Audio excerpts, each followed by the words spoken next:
bienvenue dans votre émission Récap du vélo sur Radio Fringale. Bienvenue dans Fringale Hebdo pour cette deuxième semaine du mois de mars 2026. Une semaine riche en événements et en courses cyclistes avec le duo de courses de mars qu'on adore. Paris-Nice d'un côté, Tirreno-Adriatico de l'autre. Et pour en parler, vous avez rebonjour entendre déjà en live, ils étaient avec moi, Poppy, Mathieu et on est rejoint par Titien. Bonjour messieurs, rebonjour Poppy, comment tu vas, prêt pour ce Fringale Hebdo? Salut, rebonjour, tout à fait. Bah écoute, toujours en forme après la belle victoire de Lenny Martinez sur Paris-Nice aujourd'hui et puis très content de pouvoir parler un petit peu de toute cette semaine. Vous l'avez entendu, Mathieu qui a passé toute sa journée à suivre des courses cyclistes, qui est rincé de cette semaine, qui est ravi d'aller pouvoir se reposer à partir de la semaine prochaine parce qu'on parlera du calendrier en fin d'émission, bien entendu, à venir de cette semaine. C'est Mathieu, content d'arriver au bout de cette semaine. Ouais, content parce qu'entre les entre les courses élites, femmes, espoir, junior, on en a plein les pattes, donc on a bien mérité le repos. Mais écoute, ça va très bien, toujours en forme. On a pris le petit gel pour finir la semaine là. Et enfin, celui qui nous a rejoint pour cette émission, parce que ça lui tenait à cœur, parce que l'un de ses chouchous vient de remporter l'étape du jour, Lenny Martinez, c'est Titien. Titien, j'imagine, ravi de cette victoire. Salut tout le monde, effectivement hyper content, ah là là, mais quel top coureur on a avec Lenny Martinez, je suis trop content, il a tapé Jonas Vingegaard quoi, enfin des cadors, des 2-3 monstres du peloton, c'est un truc de fou quand même. Hein. Oui, et évidemment qu'on va en parler puisque vous connaissez nos rubriques, je vous annonce le programme. On aura bien entendu la partie on va parler des principaux faits marquants de la semaine. On va évidemment s'intéresser particulièrement à Tirreno et à Paris-Nice, où on parlera des top performances, puis un débat, plusieurs petits débats, plusieurs petites questions d'actualité qu'on va traiter, et enfin, en fin d'émission, le programme de la semaine. Je vous rappelle que vous aurez mardi, donc dans 2 jours, vous aurez la preview de Paris-Nice, donc Paris-Nice. Ouf, la fatigue. Vous aurez la preview de Milan-San Remo, bien entendu, le premier monument de l'année. Vous aurez la course au complet qui sera décryptée. Donc, on ne la fera pas dans ce Fringale Hebdo, mais par contre, on parlera de beaucoup d'autres petites courses très intéressantes, notamment pas mal de classiques Pro Series qu'on va voir rapidement en fin d'émission. Voilà votre programme. Et bien évidemment, on va commencer par les performances de la semaine avec votre coureur de la semaine. Poppy, on va commencer avec toi. Parmi tous les coureurs qui ont remporté des courses, ou en tout cas qui se sont distingués cette semaine, toutes nationalités confondues, qui est ton coureur de la semaine? Je vais pas faire très original. Moi, je vais prendre Giulio Pellizzari. Giulio Pellizzari pour... oui, c'est un choix qui peut être original. Giulio Pellizzari pour Poppy. Mathieu, quel est ton coureur de la semaine? Alors moi aussi je voulais prendre Giulio Pellizzari, mais je vais changer avec mon deuxième choix. Je vais prendre Isaac Del Toro. Isaac Del Toro, on en reparlera bien entendu. Et Titien, quel est ton coureur de la semaine? L'homme de la semaine, c'est Jonas Vingegaard. Jonas Vingegaard, donc 3 chroniqueurs, 3 choix. Et c'est moi qui vais devoir départager. Et effectivement, j'ai également Isaac Del Toro en coureur de la semaine, le vainqueur de Tirreno-Adriatico. Je pensais qu'il allait prendre d'autres coureurs. Alors on va évidemment parler de tous ces dossiers. Le premier dossier qu'on va ouvrir, parce que c'est celui qui vient de remporter Paris-Nice. Titien, on t'a pas entendu durant la course. Nous, on a déjà eu l'occasion d'en parler durant le live. Allez le réécouter si vous voulez, avec Matt et avec Poppy. Titien, une domination sans partage de Jonas Vingegaard cette semaine sur le Paris-Nice, victoire au classement par points, victoire au classement de la montagne, bien entendu victoire au classement général, 2 victoires d'étape, des circonstances de course qui ont joué en sa faveur. N'empêche qu'il ne l'a pas volé, et une victoire écrasante de Jonas sur ce Paris-Nice. Parle-en-nous un petit peu, puisque c'est ton choix de la semaine et en plus on t'a pas entendu dessus. Ouais, il est trop fort, il est trop fort, et j'ai l'impression que Jonas Prime est vraiment de retour. J'ai l'impression de revoir le Jonas de Tirreno-Adriatico 2024, celui qui sortait de sa saison 2023 juste très excellente avec le Tour de France et qui était avant sa chute du Pays Basque et qui avait explosé Tirreno-Adriatico avec cette attitude de glouton à vouloir aller croquer toutes les étapes qu'il pouvait. On l'a retrouvé, ce Jonas Vingegaard. J'ai vu beaucoup de commentaires qui disaient Vingegaard il gagne un peu par défaut, il n'y a plus de concurrence, etc. Moi, je trouve que franchement, la concurrence, elle est pas non plus à dévaluer. Martinez, on a bien vu que dans ses très bons jours, il a eu quasi que des bons jours sur ce Paris-Nice. Il est capable de taper à la pédale quasi tout le monde. Kevin Vauquelin, quand même, c'est un coureur super fort. Terrada, les dernières déjà, c'est un des plus forts de Paris-Nice. Donc, alors oui, Ayuso était plus là. Mais à part Juan Ayuso, je vois pas qui d'autre sur Oscar la Onley a start chuté, list. hein. Ouais, Oscar Onley a chuté, mais Oscar Onley, voilà, rien ne Il prouve avait l'air que fort, Oscar Onley, quand même, il hein. avait l'air fort, mais est-ce qu'il est vraiment plus fort sur une semaine que son équipier Vauquelin ou Oscar Onley, c'est quand même un grimpeur c'est dans la montagne, surtout au Tour de France, qui s'est montré l'année dernière. Donc voilà, moi je trouve que l'adversité, elle était quand même pas à dévaluer, que Jonas Vingegaard a été impressionnant, terrifiant même, j'ai trouvé, franchement, tellement il a écrasé, notamment je repense à la journée de jeudi là où il met quand même 1 minute 30 à ses poursuivants. Il a fait ce qu'il a voulu sur ce Paris-Nice et pour moi ça n'en fait que renforcer l'exploit qu'a fait Lenny Martinez aujourd'hui, d'avoir réussi à suivre le Danois en 2 kilomètres. Ils ont quand même creusé 30 secondes sur les poursuivants, donc voilà, Jonas Vingegaard, vraiment je l'ai trouvé quand même très très très fort. Ça va lui donner beaucoup de confiance ce Paris-Nice. Ça faisait longtemps qu'on n'avait pas vu un coureur exploser à ce point la concurrence sur un Paris-Nice. Et puis au-delà des jambes, cette impression de sérénité. Il a toujours été placé là où il fallait. Il a évité tous les pièges. Donc il a sûrement, je pense, aussi eu de la chance. Mais malgré tout, il a vraiment couru de manière sereine en patron. Et j'ai l'impression d'avoir retrouvé un Vingegaard, de ces maths qui en parlaient pendant le live, un Jonas un petit peu différent. Bah moi aussi.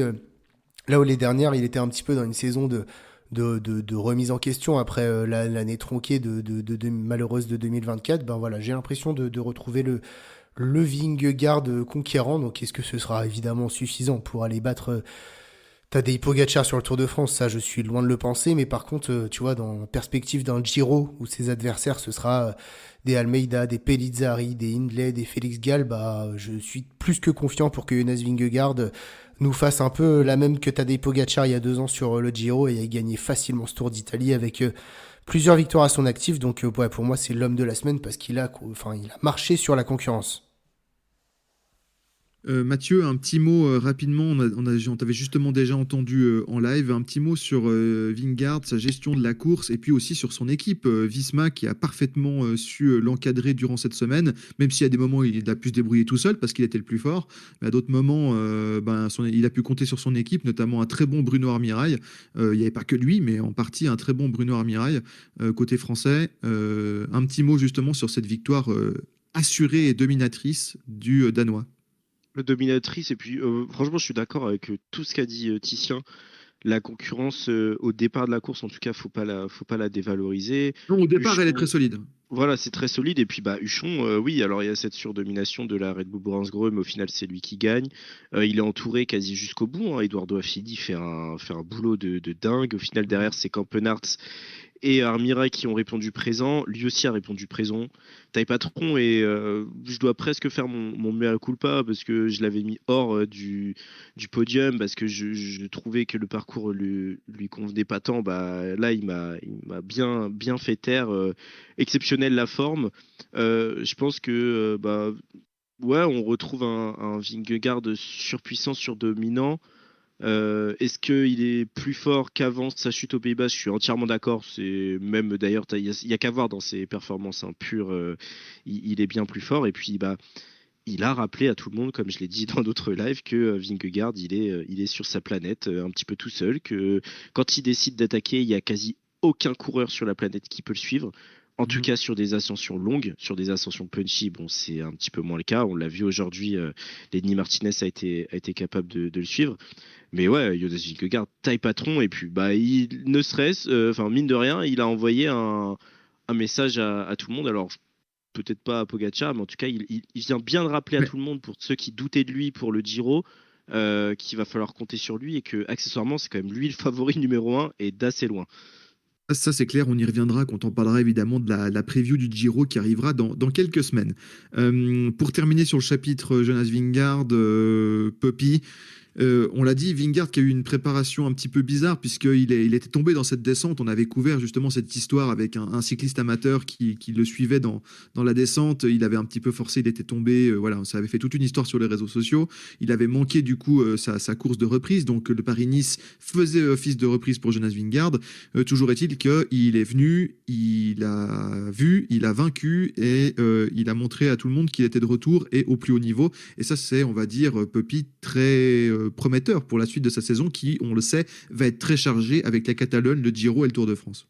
Ouais, il a montré que c'était vraiment un concurrent très sérieux, qu'il fallait pas du tout l'oublier. Point aussi que je noterais pour Vingegaard, c'est encore une fois l'équipe Visma qui fait un super travail sur tout ce Paris-Nice, qui évite les pièges, qui protège bien son leader. Un Je bon pense qu'ils contre-la-montre par avaient équipe. ouais, un bon contre-la-montre par équipe. Et en fait, ils avaient vraiment une équipe très homogène et très bien équilibrée pour aborder ce Paris-Nice-là et mettre Vingegaard dans les meilleures dispositions possibles. Donc clairement, voilà. Il y a aussi ce gros travail qui a été fait. Tactiquement, ils ont été très très bons également. Donc voilà, Vingegaard montre qu'il faudra compter sur lui sur cette saison. C'est sa course de reprise. Enfin voilà, maintenant Vingegaard, c'est un coureur qui gère parfaitement la pression. Il n'y a pas de souci là-dessus. Faut pas s'en douter. Et il gagne et surtout, il affirme vraiment. Il gagne pas Paris-Nice. Enfin, c'est pas simplement une victoire de Paris-Nice. Pour moi, c'est aussi il gagne et il affirme son statut de top 5, on le dit, meilleur coureur du monde et potentiellement même sur des courses à étapes et des grands tours, potentiellement top 2. Voilà, il affirme ce Oui, il statut-là. est top 2. Il est top 2, oui. Alors après, il y a toujours des débats, évidemment. Non, mais Mais historiquement, il est top 2. oui, voilà. Mais je préfère dire avec des guillemets. Mais voilà, il affirme clairement son statut puisqu'il même il s'impose avec 4 minutes 20 d'avance sur Martinez. Oui, il y a des circonstances qui font que, encore une fois, dans des circonstances comme ça, c'est des faits de course, il faut bien être placé. Sur des journées de pluie, il faut éviter les pièges. Et Vingegaard, il a pas parfaitement géré cette capacité-là. Et franchement, chapeau pour ça. C'est une belle victoire, une victoire patron pour moi sur ce Paris-Nice. Poppy, je vais te laisser sur le micro puisque on a parlé évidemment de Jonas Vingegaard qui est évidemment l'un des grands candidats étant donné que c'est l'un des deux vainqueurs de la course d'une semaine. Poppy, vu que tu avais le micro, on va en parler. Tu voulais parler de l'Italien, d'un de mes chouchous, donc je ne peux être que d'accord avec toi, le grimpeur italien Giulio Pezzari qui, sur ce Tirreno Adriatico, qu'il terminait donc à la 3e place du général à 2 secondes derrière Matteo Jorgensen qui lui a ravi cette place lors de la dernière journée. Pellizzari qui termine devant son coéquipier et co-leader Primoz Roglic qui termine 5e au général. Tu voulais nous parler de la performance de l'Italien qui nous a montré cette semaine sur Tirreno que c'était pas seulement un grimpeur long, on va dire, de courses de 3 semaines ou de grands cols, mais qui savait aussi être polyvalent et il nous a montré cette semaine et c'est une belle performance de la part du jeune Italien. Tout à fait. Alors préparez-vous à avoir Roglic dans le rôle d'équipier pour Pellizzari parce que je pense que ça va arriver de plus en plus rapidement. Il a montré une super gestion de ce Tirreno. Il était bien placé à l'avant de la course, toujours dans les bons coups. Il y avait cette étape. Alors il y avait cette étape des secteurs pavés, donc la deuxième vers San Gimignano. Et par parfaite gestion, il arrive dans un groupe royal avec Van Der Poel et Del Toro et voilà, il gagne du temps sur tout le monde. L'étape 4, il fait deuxième, mais voilà, encore une fois, au sprint face à Mathieu Van Der Poel, mais encore une fois très bien placé. L'étape, là où il a eu un peu plus de mal, c'est sur l'étape 5 remportée par Michael Valgren, où voilà, on l'a vu céder un petit peu face à Isaac Del Toro notamment. Mais voilà, donc avec le maillot de leader, donc peut-être aussi cette pression-là en plus. Mais dans tous les cas, il s'est, avec un très beau travail de Roglic d'ailleurs sur cette étape. Mais en tout cas, je trouve qu'il s'est affirmé voilà, comme un très très bon coureur, un gros coureur sur qui il va falloir compter dans le futur et cette année notamment. Il y a des belles batailles en perspective qui vont arriver avec Del Toro, avec des Paul Sexas aussi, etc., etc. Mais voilà, en tout cas, il a montré c'était un coureur qui pouvait être punchy, un coureur qui pouvait bien passer enfin qui passe très bien les bosses, très bon grimpeur évidemment, mais qui pouvait également faire des bons sprints un peu à la Martinez aujourd'hui. Donc voilà, j'ai trouvé il a affirmé un vrai statut, il a montré que la Red Bull pouvait compter sur lui. Et que voilà, maintenant, désolé de le dire, mais potentiellement, l'histoire Primoz Roglic, la carte Roglic, ça va peut-être commencer à être du passé. Et on a vu Roglic sur un rôle d'équipier sur ce Tirreno, notamment pour Pellizzari, qui était il a parfaitement joué le rôle, hein, il le maintient très très bien, il a fait parler de l'expérience, etc. Et je pense que ce duo Pellizzari-Roglic, on va les retrouver dans le sens où Pellizzari sera leader et Roglic sera certainement le lieutenant maintenant pour la Red Bull Bora. Pellizzari qui son programme, on va le retrouver dès cette semaine puisqu'il sera aligné comme leader sur Milan-Turin. Ensuite, il sera aligné comme coéquipier sur Milan-San Remo. Ça, un Italien, il adore les courses italiennes. Puis il va peaufiner sa préparation pour le Giro avec des stages et surtout avec le Tour des Alpes 2 semaines avant le Giro qui sera son gros objectif de la saison puisqu'après, dans deuxième partie de saison, on le retrouvera sur les classiques italiennes et sur le Tour de Lombardie notamment. Titien, c'est une secret pour personne. On adore, nous deux ici, Giulio Pellizzari, c'est un sacré styliste sur le vélo. Quand même, parle-nous de cette image absolument incroyable cette semaine de Giulio Pellizzari qui tient tête à Isaac Del Toro et Mathieu Van Der Poel sur les chemins blancs. C'est quand même pas banal de la part de l'Italien. Non, non, il montre qu'il est bien plus qu'un pur grimpeur. Nous, on l'a repéré comme ça en tant que pur grimpeur depuis son Giro 2024, mais ça devient un coureur hyper complet. Et je pense que voilà, son passage chez Red Bull et puis l'équipe qui se développe, qui se professionnalise autour de lui, ça l'aide beaucoup. Je pense aussi qu'il a fait 2 grands tours l'année dernière. Alors sur le coup, il a dû ressortir de la saison un peu vidé, mais on sait que quand ces jeunes coureurs talentueux, ils font un grand tour de 3 semaines, ça leur fait passer ça leur fait passer un step en termes de caisse. Et ça, j'ai l'impression qu'il a pris Giulio Pellizzari. C'est plus seulement un mec qui suit et qui est capable de faire des différences dans la montagne, mais c'est un mec voilà ultra costaud qui a une caisse de folie et on le voit parce que alors oui, il dit que donc il a été blessé cette fin de semaine et que du coup bah on l'a bien vu dans les résultats, ça a été un petit peu plus dur d'être au niveau des tout meilleurs et il perd d'ailleurs sa deuxième place au général aujourd'hui, mais il a lutté quand même malgré tout jusqu'au bout, malgré cette douleur qu'il avait. Et surtout, tu vois qu'il a une parfaite gestion de course. On sent qu'à chaque fois, il est sur le point de craquer. Et finalement, en Il a fait, une il gère caisse plutôt infinie. bien et il explose jamais. Donc, il a aussi une très très bonne intelligence de course. Donc, oui, il va aller très loin. J'espère juste qu'il n'a pas trop forcé cette semaine, parce qu'il dit donc qu'il est blessé au genou, ce qui lui a permis de pas pousser les watts, les mêmes watts qu'il avait d'habitude. Mais faut faire gaffe, faut sortir de ce genre de course quand on est blessé, qu'on pousse le corps. Parfois, ça peut avoir des circonstances un peu désastreuses. Et là, le Giro, mine de rien, c'est dans un mois et demi, quoi. Donc, va pas non plus falloir se blesser maintenant. Mais c'est hyper prometteur pour l'avenir parce que on a des garanties sur son niveau en haute montagne et maintenant on a des garanties sur sa capacité à briller sur des courses comme ça d'une semaine face aux meilleurs du monde parce que il y avait vraiment un plateau de fou. Donc non, Pellizzari, c'est pas 10 sur 10 parce qu'il gagne pas, mais c'est au moins un 8 ou 9 sur 10 cette semaine pour ce qu'il a montré. Et notamment sur ces chemins blancs, voilà, sur une étape plutôt où on l'attendait pas du tout forcément. C'est là qu'il montre qu'il est hyper costaud. Donc ouais, je pense que ça va faire très très mal quand il va arriver sur ses gros objectifs et sur des terrains qui lui vont encore mieux. C'est un très très grand talent, Pellizzari, 22 ans, et ouais, il est trop fort. Matt, justement pour terminer ce chapitre Pellizzari, ça nous quand même, ça fait des années qu'on le voit arriver, Pellizzari 2024-2025, là 2026, il commence à arriver à pleine maturité. Alors il y a malheureusement cette petite blessure au genou, comme on l'a dit, on espère que ce sera pas trop grave et que ben, ça va pas s'aggraver durant ses prochaines courses, aventures italiennes, afin qu'on puisse le retrouver à 100% sur le Giro. Pellizzari, tu peux nous le raconter ça également, en plus de ton point de vue sur le coureur, c'est en plus un des amis, un des meilleurs potes d'un autre coureur de sa génération dont on va parler juste après, qui s'appelle Isaac Del Toro. Et on a vu qu'ils se sont un peu tirés la bourre les deux. Ça nous promet quand même sur les courses d'une semaine et sur les grands tours potentiellement, à voir, à confirmer, ça nous promet quand même un duel de coureurs de la même génération qui s'annonce assez incroyable. En plus, on peut ajouter à côté des Paul Sexas et compagnie, mais enfin, il fait partie des sacrés cracks et il va se tirer la bourre pendant longtemps avec son pote Del Toro. Ah, c'est clair, bah ils sont de la même génération comme tu l'as dit, ils se connaissent depuis un petit bout de temps. Leur première passe d'armes, ça remonte au rang espoir où ils se tapaient dessus un peu sur Tour de la Vallée d'Aoste et surtout le Tour de l'Avenir Mhm. 2023 qu'avait remporté Del Toro alors que Pellizzari remporte la dernière étape. Donc c'était sympa de ce point de vue-là de voir les deux se tirer la bourre, mais j'ai l'impression, ouais, alors il y a cette blessure qui est inquiétante, mais Pellizzari, c'est incroyable le cap qu'il a passé Mhm. là ce dernier mois où il commence à courir aux côtés de Remco Evenepoel.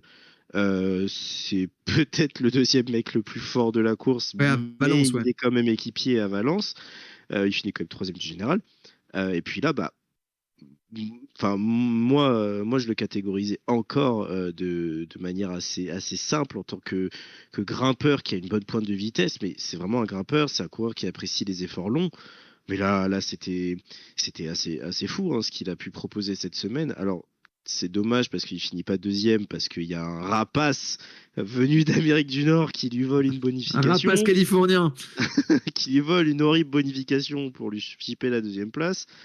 Mais ouais, Pellizzari, je pense qu'il a passé un cap. Alors, il y a cette blessure au genou, donc je pense que la Red Bull Boransgreux est pas bête, hein, ils vont le reposer. Je suis peut-être même interrogatif quant à sa participation à Milan-San Remo. Mais oui, alors là, en plus, il a envoyé un message. On sait que Red Bull Boransgreux, il y a tellement de leaders qu'il faut se faire sa place. Là, il a envoyé un message à tout le monde. Et puis, Papy Roglic, j'ai l'impression, de toute façon, qu'il l'a compris, puisqu'il va faire vite fait une course. Et puis après, il court pas pendant 4 mois. Donc, au moins, ça c'est réglé. Mais ouais, Pellizzari, c'est impressionnant. Il nous a montré toutes ses qualités d'explosivité et de punch. Il y a cette étape, effectivement, des chemins blancs. Mais derrière, il s'est montré vraiment offensif. C'était vraiment intéressant. Enfin, l'étape que remporte Del Toro, c'est quand même lui qui lance la course. Non, vraiment, c'est intéressant. Je pense qu'il y a évidemment encore à travailler parce que Giulio Pellizzari, c'est un coureur qui est assez grand, qui est assez longiligne quand même, hein. C'est un petit gabarit, mais s'il performe comme ça sur une course de moyenne Ouais. montagne comme est Tirreno Adriatico, euh, bon, je connais je connais beaucoup de coureurs qui ont du souci à se faire sur le Giro qui est à venir, qui, comme on l'avait dit avec Titien, T'as des n'est exemples pas le de plus coureurs, montagneux de l'histoire. t'as des exemples, Non, Matt, non, de j'ai pas coureurs envie de donner un exemple qui de auraient des coureur. très J'ai bien. pas envie de donner. Je crois qu'il y a un pays pas très loin de l'Italie qui a un leader qui a du souci à se faire pour le Giro. Mais bon, en tout cas, c'est assez impressionnant comment il est capable de résister dans les efforts longs. Parce que, enfin, vraiment, l'étape des chemins blancs, tu l'as assez bien dit, Nico, et Titien l'a bien relaté. Mais normalement, Pellizzari, même de l'année dernière, il tient pas hein, sur une étape comme ça où c'est au pur punch. Là, si, en plus, en fait, là, c'est plus à sa charge. S'il arrive à tenir comme ça en finissant troisième du général, alors qu'il était blessé au genou depuis le début de la semaine, c'est quoi Pellizzari en pleine forme en fait? Enfin, C'est c'est peut-être du Et quasiment. niveau, c'est peut-être du niveau de ton choix de la semaine, c'est-à-dire Isaac Del Toro. On a vu qu'ils étaient au niveau et finalement Isaac Del Toro finit par remporter ce Tirreno Adriatico. C'est l'autre grand bonhomme de la semaine avec Jonas Vingegaard. Une victoire d'étape, un niveau, une maîtrise de course assez incroyable, un très très bon niveau. Et surtout, Matt, 2 sur 2 pour le Mexicain en course World Tour cette année. On se demandait combien il allait pouvoir en gagner jusqu'au Tour de France. Pour l'instant, il a tout ramassé. Oui, Del Toro a 22 ans et vient déjà de faire un doublé, enfin UAE Tour Tirreno Adriatico, euh, avec une concurrence plus que relevée, hein, enfin sur le UAE Tour, il y Oui, avait oui, quand ça c'est même vrai. pas mal de monde. Sur Tirreno Adriatico, alors oui, c'était notre favori, mais il a quand même répondu présent. C'est un coureur qui a 22 ans et en fait qui s'est déjà gagné. Enfin, c'est impressionnant. Et pourtant, enfin, qui s'est gagné et pourtant sa gestion avec son équipe a parfois été questionnable.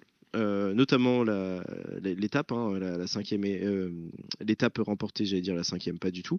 Oui, La alors à sa quatrième étape décharge, quand ton remportée par Van lieutenant, der Poel. à sa décharge, quand ton lieutenant, c'est Yann Voilà, Christen, c'est compliqué. c'est vrai. Donc c'est compliqué à gérer effectivement quand tu as peut-être l'un des coureurs les plus feu follets. Imprévisible.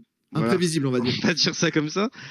Non, non, mais c'est impressionnant. Enfin, Del Toro, il y a même aussi ces Strade Bianche où il y a que bon, il y a Pogacar, voilà, évidemment, mais il y a que Paul Sexas qui est plus fort que lui. Là, c'est absolument impressionnant. Gestion de course, rien à dire. Et puis même au punch, il nous a montré qu'il était excellent.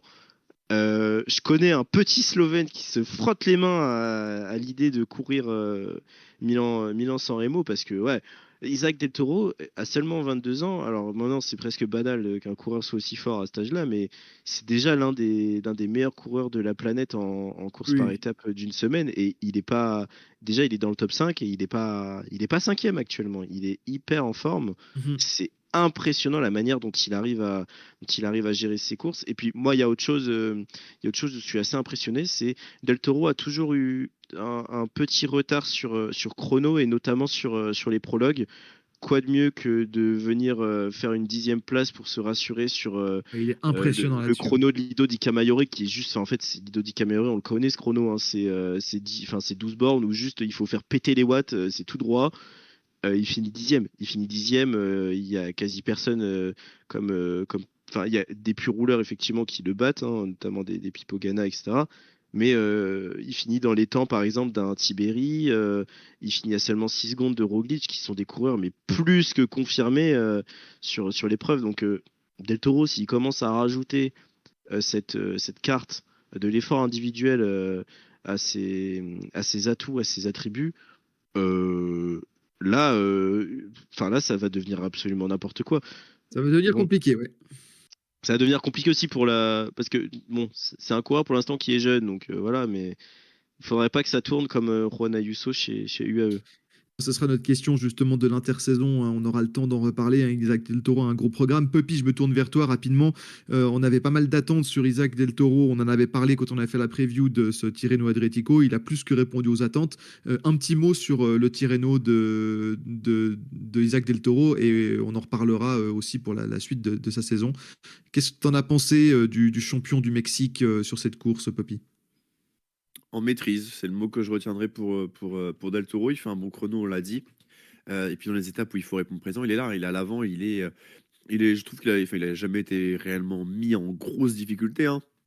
Dans l'étape 2, dans les chemins blancs, il fait 2. Dans la cinquième étape, il fait 2 aussi. Il fait premier, il s'impose sur l'avant-dernière étape en patron sur l'étape reine de Stirreno. Donc voilà, clairement, il a très bien géré. Il sait qu'il a un statut chez UAE. Il sait aussi que il est en train de passer un cap et de potentiellement, alors après, à voir comment ça va se passer autour du UAE, parce que oui, il y a Pogacar en gros leader. Est-ce que Del Toro acceptera de partager le leadership avec Tadej Pogacar? Ça, on en reparlera. Mais voilà, moi je trouve qu'il a parfaitement maîtrisé sa course.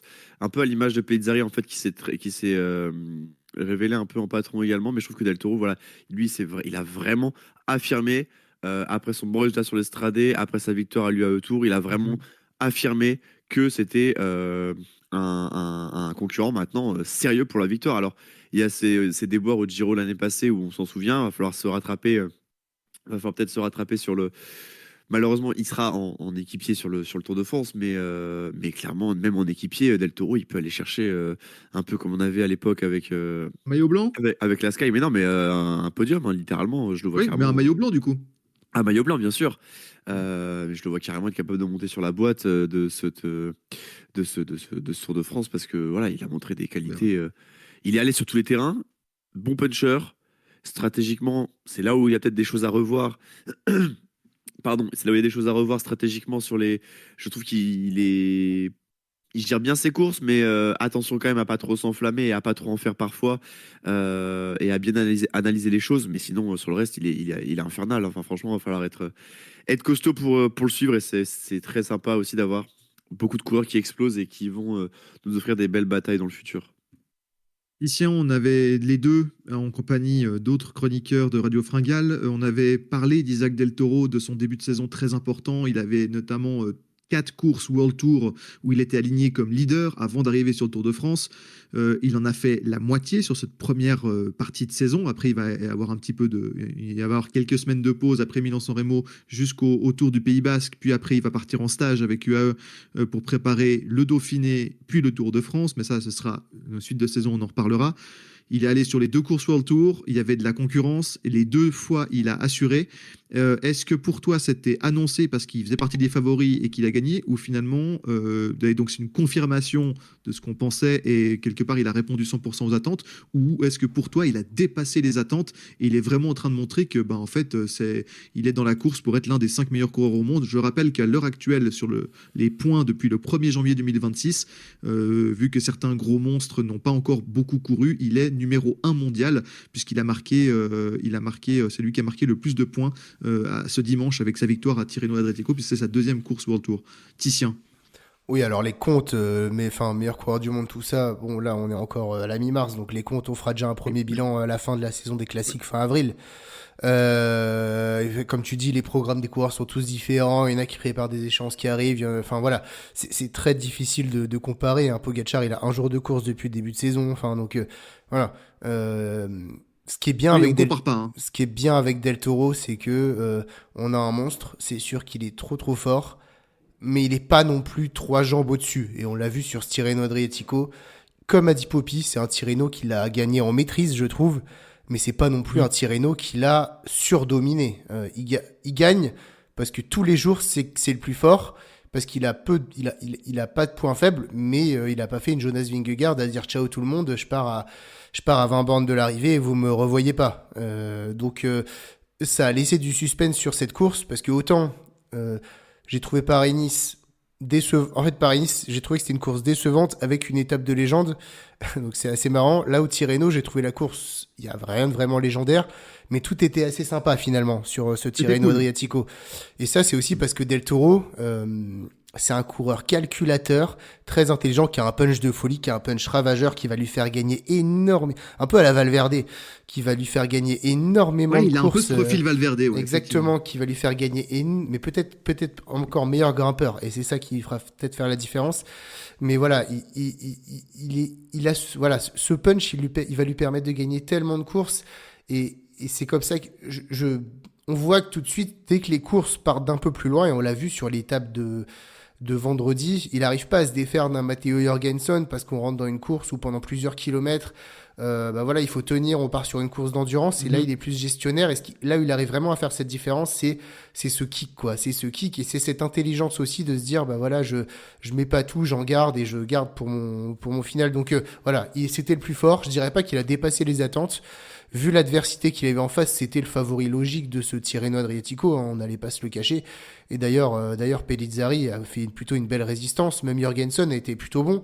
À la fin, il gagne pas avec des écarts démentiels. Il a aussi pris pas mal de son avance sur Jorgensen, notamment sur la chute de l'Américain lors de la deuxième étape là.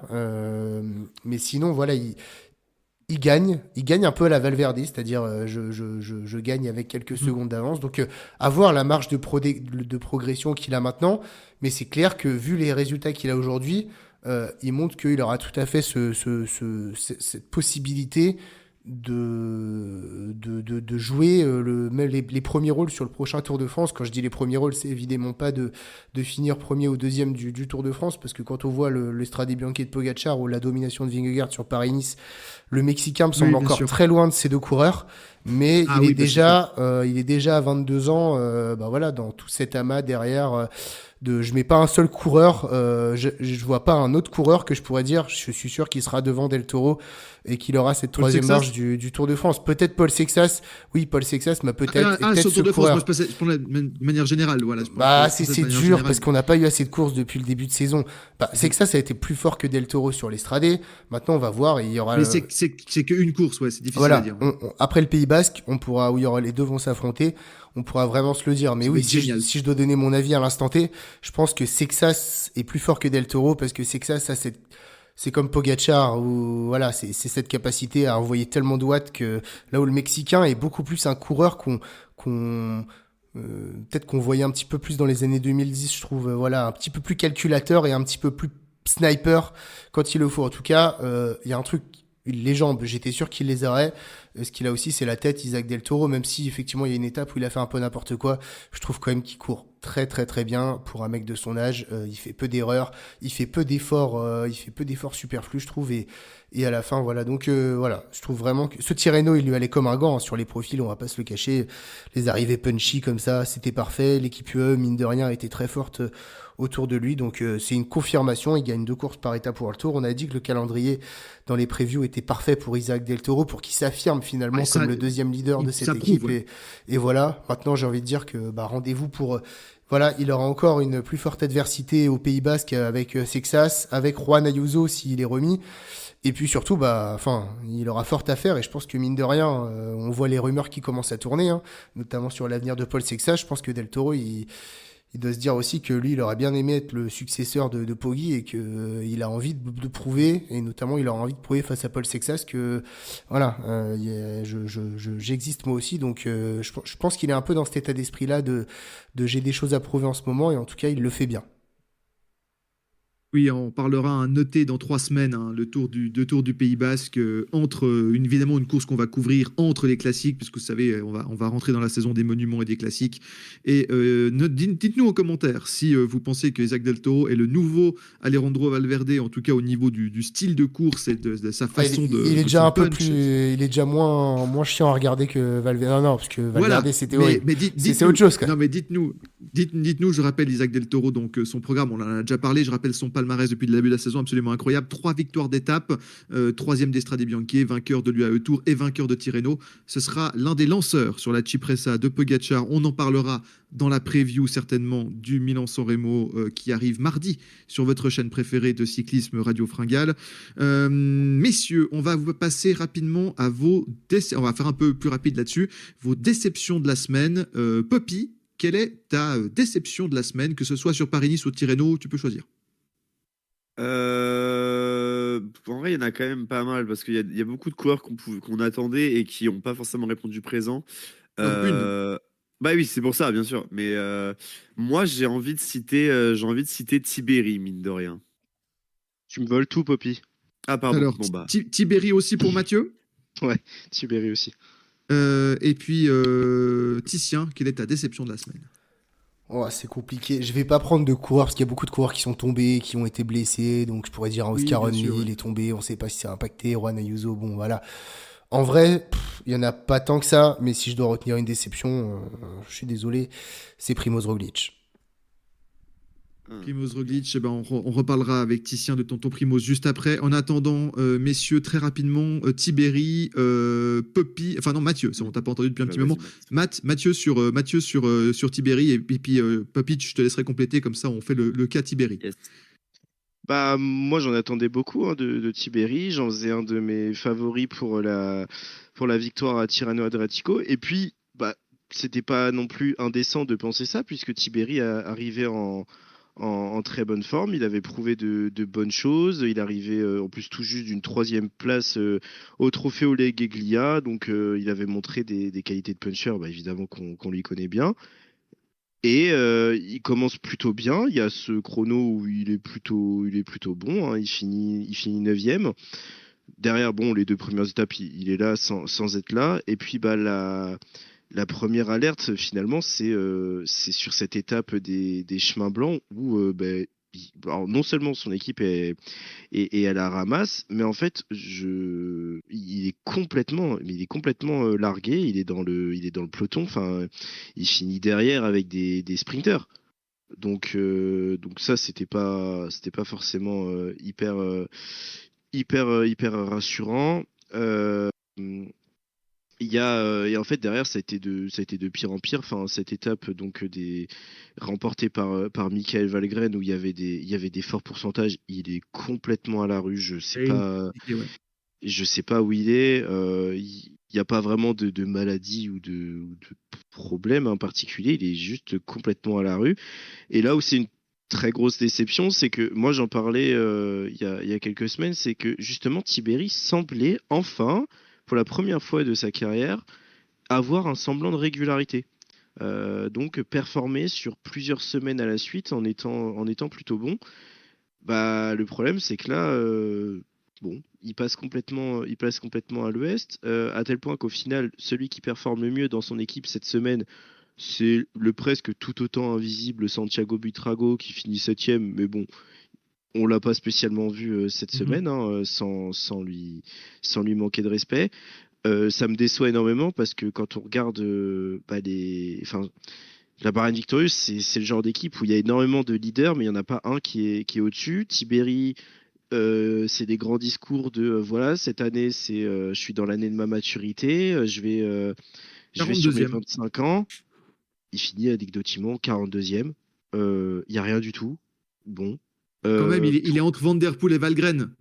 Ouais, mais pour un c'est bien, hein, du coup. Tibéri, je le rappelle, en intersaison, il vise le classement général sur le Tour de France. C'est pas en fini. Enfin, va être 42e de compliqué. Tirreno Adriatico, là, ça va être un peu compliqué. Alors, il Il n'y y a a un pas peu de tout qui est concurrence. jeté à la poubelle parce que moi, ça me déçoit parce qu'il commence très bien la saison. Il est vraiment très très bon. J'ai l'impression, alors, c'est un coureur que j'apprécie vraiment pas l'homme. Hein, voilà, pas besoin de rappeler les raisons. Mais le coureur en lui-même, enfin, je sais pas, il y avait quelque chose. L'ami des animaux. Voilà. Oui, bah, il nous a fait une com en plus toute la semaine avec son petit On chien. en reparlera dans le débat. On en reparlera dans le Euh, débat. Vas-y. mais non, mais enfin, je sais pas, il y avait un semblant de régularité qu'il était en train d'installer et bah pchit et bon, on verra autour du Pays Basque hein, qu'est-ce que ça donne, mais je suis très très déçu par Tiberi parce que bon, c'est un coureur qui est quand même assez complet, bon rouleur, bon puncher, bon grimpeur. Il y avait de quoi vraiment viser. Bah moi de toute façon, je le mettais sur mon podium hein, de Tirreno, donc je suis très très très déçu. Poppy, pour compléter. Je vais pas rajouter beaucoup de choses de plus. Hein. Je l'ai trouvé fantomatique sur ce Tirreno. Enfin, j'attendais beaucoup plus pour Tiberi. Vraiment, j'attendais vraiment bien placé. Et oui, il fait un bon chrono, ça c'est vrai. Il se passe même devant Del Toro sur le chrono. On le sait que c'est un bon rouleur. Et puis derrière, voilà, c'est la catastrophe ensuite. Hein. Vraiment, c'est étape des chemins blancs. Il répond pas du tout présent. Et ensuite derrière, c'est l'hécatombe. Ouais, vraiment, il a été fantomatique. Je vais pas rajouter parce que grosso modo, Matt a tout expliqué. Mais voilà, moi, je suis très déçu de Tiberi. C'est vachement pas inquiétant parce qu'on est en début de saison, ça peut arriver qu'il y ait un début de saison difficile, etc. Parce qu'en plus, on va un peu l'oublier car on a Buitrago dans le même temps qui fait un bon résultat. Donc, forcément, ça met un peu la perf de côté. Peut-être qu'il s'est un peu reposé là-dessus, notamment par rapport à la Buitre. Mais après, voilà, c'est clair.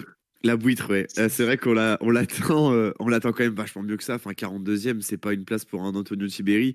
70e à plus de 20 minutes dans l'avant-dernière étape de grimpeur. Voilà, c'est clairement pas là. Il a même pas été à l'avant de la course. Enfin, grosso modo, il aurait été vraiment fantomatique.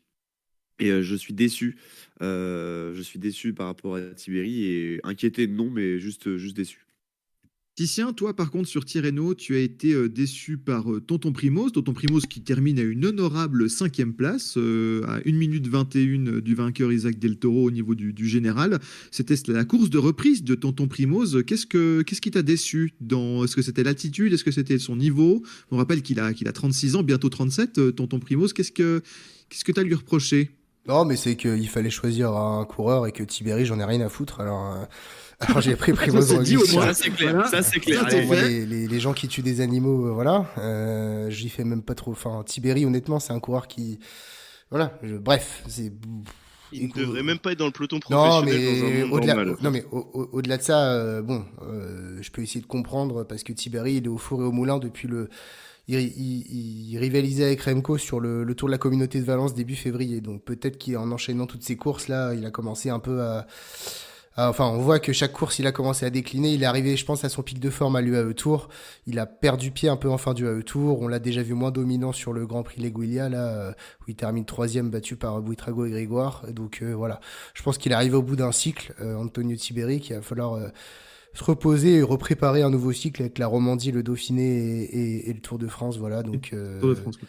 voilà, donc rien de plus à dire sur Tiberi. C'est vrai que franchement, j'avoue que c'est pas un coureur que je suis énormément. Et Roglic, c'est juste que c'est le champ du signe, quoi. C'est si sur une course d'une semaine avec des murs comme ça, enfin, le Primoz Roglic d'il y a 2-3 ans, il aurait rivalisé avec Del Toro. On sent bien que si Roglic peut plus gagner de courses comme ça, il gagnera plus de courses, malheureusement. Ensuite, il va faire le Pays Basque et la Romandie, mais Pays Basque, il va se retrouver face au même coureur. Alors, à moins qu'il d'un coup, il augmente subitement son niveau, mais j'ai quand même senti un Primoz Roglic, qui a voulu jouer sa carte jusqu'au bout, donc il s'est pas sacrifié entièrement pour Pellizzari, et puis en même temps qui avait pas les moyens hein, je pense qu'il le sent aussi, qu'il a plus les moyens là de rivaliser face à cette nouvelle génération qui est arrivée. Donc il est là parce que en plus il est frais, il a pas couru depuis le début de la saison.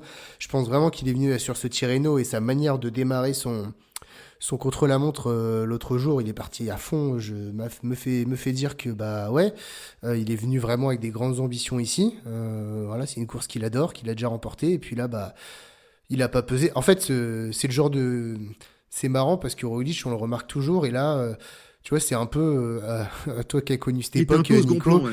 Il me fait penser un peu à Eymar Zubeldia des années 2000, tu vois, qui était toujours 5-6e du classement général, mais qu'on pouvait ne pas voir sur une seule fois de la course. Bah là, je l'ai On trouvé l'a un pas peu trop comme vu, ça, ouais. quoi. Voilà, c'est un peu inexistant, quoi. Il peut pas peser. Puis c'est pareil, il y a aucun mouvement un peu de prise de. Enfin, voilà, s'il voyait bien qu'il pouvait pas gagner, il pouvait prendre des risques, mais il a rien. Enfin, il y a rien eu grosso modo. Donc moi, je sens vraiment que il est en train de se passer quelque chose que j'ai commencé à sentir l'année dernière déjà, où il était quand Ouais, même c'est la fin de plus ou carrière, moins hein. déjà, voilà, bah voilà, enfin, il y a eu sa victoire à la Vuelta 2024, et puis l'année dernière, ça a commencé à être un peu difficile. Je pense qu'il y a une difficile acceptation aussi de ça par Roglic, et on l'a senti sur le Tour de France l'année dernière, où plutôt que d'aller aider Lipovic, il a parfois fait un peu n'importe quoi. Fin de saison l'année dernière, Tour d'Émilie, on arrivait sur sa course fétiche, et c'est pareil, il était un peu au même niveau que ce Tirreno, hein. C'est-à-dire qu'il est très bon sur ses murs, mais 4, 5, 6e, mais pas au niveau d'un Del Toro ou de Pellizzari, son équipier. Donc, ouais, bah, enfin, c'est quand même. J'ai l'impression, et peut-être que le. Alors, ça se trouve, il va arriver sur le Pays Basque qui va éclater tout le monde, mais moi, j'ai pas ce sentiment-là. J'ai le sentiment que maintenant, Ça Roglic, paraît compliqué, ouais. voilà, il est un peu limité, et peut-être que cette course, elle confirme la tendance qu'on a vue en fin d'année 2025, et que ça y est, cette fois-ci, Primoz Roglic. Et c'est pas pour rien, à mon avis, que il veut pas faire le Tour de France. Il sait très bien que, avec les monstres qu'il y a, avec le niveau qu'il a, sa seule manière d'aller choper le record de la Vuelta, c'est vraiment de faire une préparation millimétrée pour cette course. Et c'est peut-être pour ça qu'il courra pas du tout après le Tour de Romandie jusqu'à la Vuelta. Oui, évidemment, on reparlera bien entendu de Tonton Primoz, notamment avec le Tour de Pays Basque qui arrive dans 3 semaines. On va parler maintenant du Français de la semaine, parce que les Français, ça devient une habitude. Il y a quelques années, c'était pas le cas. Aujourd'hui, maintenant, les Français gagnent régulièrement en World Tour. Alors malheureusement, pas de podium sur Paris-Nice, ils sont pas passés loin. Les circonstances de course ont fait que. Par contre, Paris-Nice, magnifique victoire d'étape, le double victoire samedi. Dorian Gaudin dans une étape, on a dit, qui a été modifiée pour des causes de météo, mais qui a saisi sa chance et qui a parfaitement remporté cette étape de samedi. Et alors, que dire aujourd'hui de Lenny Martinez qui a remporté devant Jonas Vingegaard la dernière étape de Paris-Nice entre Nice et Nice, dans l'arrière-pays de la Côte d'Azur. Beaucoup de Français qui se sont distingués. Un petit mot, parce que vous n'allez pas le choisir, de Braz Alfonso qui termine 16e de Tirreno. On en avait parlé rapidement. Il a pu jouer sa carte, il a été placé et il termine aux portes du top 15. Alors, je vais vous poser la question comme ça. Est-ce que tout le monde prend Lenny Martinez ou est-ce qu'il y a d'autres candidats? Bon, bah, moi, je suis team Lenny Martinez, ouais. Team Lenny Martinez une fois, Poppy. J'aurais pris Dorian Godon. Alors, tu parleras de Dorian Gaudon juste après. Et puis, Titien, j'imagine Lenny. Bah, évidemment. Évidemment. Alors, vous savez quoi? On va le faire dans l'ordre chronologique, pour le coup, au niveau des victoires d'étape. Puppy, après, je vais pouvoir lancer les deux autres sur Lenny Martinez, bien entendu. Puppy, on n'en a pas tellement parlé aujourd'hui, puisqu'on a suivi la victoire de Lenny en direct. Vous étiez quelques centaines à nous suivre sur Radio Fringale, on vous en remercie. Il y a eu cette victoire hier de Dorian Gaudin, le champion de France, qui passe d'ailleurs pas très loin de remporter le classement par points. Il termine deuxième de ce classement par points. Parle-nous un peu, justement, cette belle victoire de Dorian Gaudin qui montre que le Dorian, quand il y a des courses un peu difficiles, un peu scabrées, et il est toujours là pour en claquer une. Ouais, Dorian Godon, écoutez, qui fait une très belle semaine sur Paris-Nice. Au soit, il a 2 victoires d'étape, hein, puisqu'il y a ce chrono par équipe qui Oui, en voilà, troisième oui. étape. Mais voilà, c'est pas une victoire individuelle de Dorian Godon, mais il passe pas très loin à Apt sur l'étape 6. Oui, oui, Voilà, il et était pas puis loin. oui, oui. Et puis, donc, où il fait 2. Et puis, voilà, l'étape d'hier qui a été raccourcie, qui a été modifiée, etc. Où il s'impose. Mais moi, ce que je trouve bien avec Dorian Godon, c'est que déjà, c'est un coureur qui perdure dans le temps, hein. C'est-à-dire qu'on a Paris-Nice quand même qui a été assez éprouvant, etc. Il a fait le job aussi pour son équipe et tout. Et derrière, il arrive quand même à claquer une étape, à rester en forme, à rester assez frais vers la fin de course, là où il savait que c'était le plus facile pour lui de claquer des étapes. Il fait aussi quatrième du premier, du premier, non, la deuxième étape de sprint, là, celle qui se finit à Montargis. En fait, je trouve que dans un Godon, quand il est dans les bonnes dispositions, mis dans les bonnes dispositions de son équipe, il a Mhm. vraiment, enfin, je trouve qu'il est en train de prendre un statut vraiment de coureur qu'on ne peut plus maintenant mettre pour moi à côté en termes de victoire. Pour moi, c'est vraiment Ouais, un coureur en maintenant. second couteau, ouais. Ouais, c'est ça. Pour moi, c'est vraiment un coureur dans des arrivées typiques, un peu en boss, etc. Dans une Un peu étape un peu difficile. difficile. Ouais, dans une étape assez éprouvante. Bah, c'est un coureur dans des conditions comme ça où maintenant il va falloir en parler puisque il gagne quand même des belles étapes. Sa victoire sur la 7e étape de Paris-Nice, c'est pas une victoire anodine. Enfin, c'est une belle victoire. Il est dans une bonne équipe. En plus, il est chez Ineos. Je pense que le recrutement de chez Ineos, il n'est pas non plus Ah, il anodin. est très bon, hein. Il est très bon, le recrutement Ouais, depuis ouais. le début de saison, là. Et puis, c'est un super atout pour son équipe. Enfin, clairement, c'est un très bon rouleur. Dorian Godon, c'est un gars qui peut prendre le vent pour l'équipe, donc c'est super pour les leaders. Et en même temps, il joue parfaitement sa carte. C'est un peu à l'image, j'ai envie de citer, ça pourrait être à l'image un peu d'un. Alors, il joue sur beaucoup moins de tableaux que ça, mais tu vois, un peu à l'image de Van Aert, c'est-à-dire je peux être équipier, mais en même temps, quand on me met dans des dispositions pour gagner, je peux aller chercher la victoire pour l'équipe. Et je trouve que c'est vraiment bien ce qu'il a fait cette semaine. Évidemment, c'est pas au niveau d'un Lenny Martinez, je suis d'accord, je prends aussi ça parce que j'avais envie de mettre un peu en avant Dorian Godon pour qu'on évite de Merci. banaliser ce qui se passe. Parce Merci, que monsieur. de rien. Et parce que quand même, ce que fait Dorian Godon sur cette semaine, je suis désolé. Pour moi, le meilleur coureur de chez Ineos, c'est Dorian Godon sur ce Paris-Nice. Enfin, oui, Vauquelin, il fait des belles perfs. En attendant, Vauquelin, il avait 19 secondes à récupérer pour aller chercher un podium. Il les a pas récupérés aujourd'hui. Dorian Godon, il a eu on va dire deux étapes pour gagner. Il en gagne une des deux. Et sur l'autre, il fait deuxième. Donc franchement, pour moi, le meilleur coureur d'Ineos, c'est Dorian Godon. Et voilà, pour moi aussi, c'est le meilleur français de la semaine. Alors, il joue de malchance parce que franchement, l'étape 6, ça arrive au sprint, il peut clairement la gagner. Mais il y a le coup d'Harold Terrada et derrière, bon, bah, Ineos roule pas forcément non plus et personne ne veut rouler. Donc oui, bon, bah, Terrada, il joue très bien le coup et félicitations à lui. Mais derrière, il règle le sprint quand même devant des Lewis Haskell, devant des Brian Coquard, des Trentin, des Pitti. Enfin voilà, quoi. Genre, c'est pas non plus des peintres, les gars contre qui ils gagnent. Donc voilà, pour moi, dans Godon, c'était, je voulais citer en français de la semaine parce que franchement, ce qu'il fait sur ce Paris-Nice, c'est très très bon. Ouais, j'avais choisi aussi Dorian Godon, donc je vais vite compléter avant de passer la parole à Titien pour nous parler de son chouchou Lenny Martinez qui fait également un excellent Paris-Nice.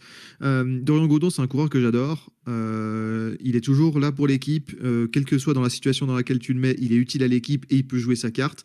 C'est un coureur très complet, mais qui en plus possède une excellente pointe de vitesse. Et aujourd'hui, sur ce Paris-Nice, qui était quand même avec beaucoup de très bons coureurs, hein, c'est quand même une course majeure du calendrier, il a montré qu'il était parmi les meilleurs, si ce n'est le meilleur puncher sprinter, un peu cette catégorie de coureurs de classique, de coureurs passe-partout qu'on aime bien. C'est vrai qu'il y avait des spécialistes comme Mathieu Van Der Poel ou Wout van Aert qui étaient du côté de Tirreno, mais il a saisi sa chance et il a montré qu'il était extrêmement bon, extrêmement fort. Il est bien la course et ben il est en plus dans ses meilleures années là maintenant. Dorian Godon, un excellent recrutement de la part d'Ineos. J'adore Dorian Godon, c'est un super coureur et qui arrive à se faire un joli beau petit bout de palmarès. Donc salutations aux champions de France qui fait honneur à ces nouvelles couleurs et qui est vraiment un super coureur. Titien, évidemment, l'un des grands enseignements de la journée, c'est cette victoire de Lenny Martinez. Décidément, Lenny Martinez n'arrive pas à faire une course d'une semaine World Tour sans gagner de victoire d'étape. Et aujourd'hui, en plus, il ne bat pas n'importe qui, puisqu'il bat l'un des meilleurs coureurs de l'histoire sur des courses par étape, à savoir Jonas Vingegaard. Incroyable, Lenny Martinez. Bah, c'est fou. Il faut vraiment pas. Alors, Dorian Godon, c'est un super coureur, mais il gagne une étape tronquée sur 47 bornes. Lenny Martinez, il tape à la pédale, hein, je le redis, Jonas Vingegaard, le monstre qui est Jonas Vingegaard. Jonas Vingegaard, je pense pas qu'il ait mis le frein à main dans la montée, hein. Il a tout fait et on l'a bien vu, pour se débarrasser de Lenny Martinez. Lenny, il a pas cédé. Je suis même pas sûr que Lenny, il ait passé le sommet totalement rôti. Donc, c'est une performance XXL. Au-delà de cette performance XXL de battre Vingegaard sur un jour, parce que, faut aller me sortir des coureurs qui ont battu Jonas Vingegaard comme ça à la pédale sur une étape et qui ne s'appelle pas Tadej Pogacar. Et qui ne s'appelle pas Tadej Pogacar. J'en vois pas beaucoup, j'en vois pas en fait. Franchement, alors oui, Gaudu a déjà devancé Vingegaard sur un Paris-Nice en 2023, mais il avait pas gagné d'étape. Voilà. Non, mais voilà, Voilà, je le dis monsieur. parce que j'avais dit que David Gaudu serait dans le top 10, donc voilà. Parfois, on dit aussi des petites saucisses, mais c'est pas grave. Non, mais cette victoire, elle est pas à dévaluer, surtout qu'elle intervient au bout d'une semaine extrêmement éprouvante. On le rappelle, ils ont connu des conditions météo extrêmes sur ce Paris-Nice. Tout le monde est arrivé mercredi soir complètement cuit. Surtout un Lenny Martinez qui doit peser 52, 53 kilos, enfin, il est vraiment tout léger. Et David Gaudu, lui, dès le soir de cette étape, il était malade, hein. Lenny Martinez, lui, il a continué à monter en puissance. Je pense que de être dégoûté qu'il n'y ait pas eu l'étape de montagne parce que franchement, j'en étais sûr, il avait les moyens de faire une énorme performance, mais il a tapé Vingegaard, ça peut être que lui le Français de la semaine. Et on peut dire ce qu'on veut sur Lenny, enfin, en un an là, il a gagné 4 fois et 4 fois face à des cadors à chaque fois, face aux meilleurs mondiaux. On n'en a pas. Alors, je pense qu'on a un Almeida, non mais Vingegaard et tout. on a un autre Français qui va arriver et qui va sûrement être plus fort que Lenny Martinez. Mais au-delà de ça, dans le peloton Quel actuel puncher. aujourd'hui, c'est notre meilleur Français. Enfin, il y a pas, je vois pas quel Français peut plus rivaliser. Bon, voilà, c'est que ça arrive et c'est que ça va être au-dessus. Et j'ai pas de doute là-dessus. Mais sur la dernière année qu'on a eue, c'est vraiment celui qui nous a le plus porté. On voit bien que c'est lui en montagne, c'est vraiment un top grimpeur. Et du coup, je me dis, bon, bah, il vient sur Paris-Nice, à la fin, il fait cinquième, et je pense que c'est pas une course pour lui, parce qu'en plus, Lenny Martinez, on voit que là où il est le meilleur, c'est quand ça grimpe. Quand je vois l'enchaînement qu'il va y avoir après entre le Tour de Catalogne et le Tour du Pays Basque où il n'est pas prévu, je me dis que les prochaines années, ce serait peut-être bien de se concentrer sur ces deux courses où en plus, il y a assez peu de chrono et où vraiment il aura une chance de briller au général, parce que là, quand on le voit à ce niveau-là, le Tour de Catalogne ou le Tour du Pays Basque, il y a peu de mecs qui sont capables de lui faire la nique tous les jours. Et donc, non, non, c'est exceptionnel le niveau qu'il a. Christian, Oui, Titien, le problème, c'est que on en avait parlé avec Richard Chassot dans l'interview, c'est que le parcours du Tour de Romandie cette année est absolument parfait pour Lenny Martinez. C'est un parcours idéal oui, pas pour de Lenny chrono en Martinez. plus. Enfin, pas de gros chrono. Il y a un prologue, il y a un prologue de 4 km qui est fait pour les punchers. Donc, Mais ça, il perdra pas de temps. c'est non, le problème, Oui, c'est que c'est un parcours parfait. Le problème, c'est qu'il y a un certain Tadej. Mais s'il n'y avait pas Tadej Pogacar, il serait parmi les favoris du Tour de oui, Romandie, mais mais sans tout à problème. fait. Mais ça, c'est pas grave qu'il y ait Pogacar, ça va l'aider à progresser. Enfin, bon, il gagnera pas du coup. Mais c'est face à ce genre, c'est dans ce genre de situation qu'on voit les progrès. Et aujourd'hui, ça valide encore des progrès de fou. Au bout d'une semaine, l'année dernière, la dernière étape de Paris-Nice, il leur disait en interview ce matin, il avait explosé en haut du premier col de la journée. Là, il bat Jonas Vingegaard, qui a bien essayé de le battre, hein, franchement, qui était calé dans sa roue à Non, il a 200 joué la mètres. victoire. Il, Il a tout fait, voilà, Vingegaard, pour essayer de gagner. voilà. Donc non, on peut pas dévaluer ce qu'il vient de faire aujourd'hui. Moi, je trouve ça juste fou. Il l'a tenu à la pédale et il l'a battu à la pédale comme un grand. Donc pourtant, un Vingegaard qui est hyper dominant sur un parcours d'une semaine qui allait franchement pas non plus aux capacités d'un pur grimpeur comme Lenny Martinez, mais beaucoup mieux à des capacités de coureurs qu'on a habituels sur Paris-Nice qui savent à peu près tout faire. Donc ouais, je trouve vraiment que c'est hyper prometteur pour la suite de la saison. Il a l'air d'avoir pris en caisse aussi Lenny. Donc voilà, en tout cas, ça vient récompenser un super début de saison où il tournait autour de la victoire et il vient chercher sa première grande victoire de la saison devant sûrement le deuxième meilleur coureur actuel sur les courses par étapes. Donc c'est juste, ouais, je suis trop trop content. Ouais, Matt, justement, pour terminer sur ce chapitre Lenny Martinez, on l'a commenté en direct tous les trois avec Poppy. Victoire incroyable de Lenny Martinez, en tout cas une très belle victoire. Il a parfaitement joué tactiquement, il n'a pas paniqué, il a parfaitement géré et il était plus rapide. Et puis en plus, autre sujet sur lequel j'aimerais t'entendre, magnifique semaine tir groupé. Alors malheureusement pas de podium, mais au niveau du classement général pour les Français, parce que quand même 6 Français dans le top 12, dont évidemment Lenny Martinez qui termine 5e du général. C'est aussi pour ça qu'il fait une si bonne semaine, c'est qu'il y a victoire d'étape et top 5. Mais Mathis Rondel, Alex Baudin, Mathéo Vercher, Valentin Paré-Peintre et évidemment Kevin Vauquelin. Malgré, on aurait encore peut-être pu espérer mieux, mais quand même, quelle belle semaine pour les Français et pour Lenny Martinez, Matt. Oui, on aurait pu espérer mieux parce qu'en plus on avait David Codu qui réalisait une vraie belle semaine, en tout cas, enfin, un bon début de semaine, puisqu'à Huchon il avait vraiment été très très fort. Mais ouais, super semaine des Français, hein, ça y a rien à dire. Alex Baudin, parfait dans son rôle d'équipier auprès de Georg Steinhauser, troisième, et puis qui sécurise lui-même une neuvième place.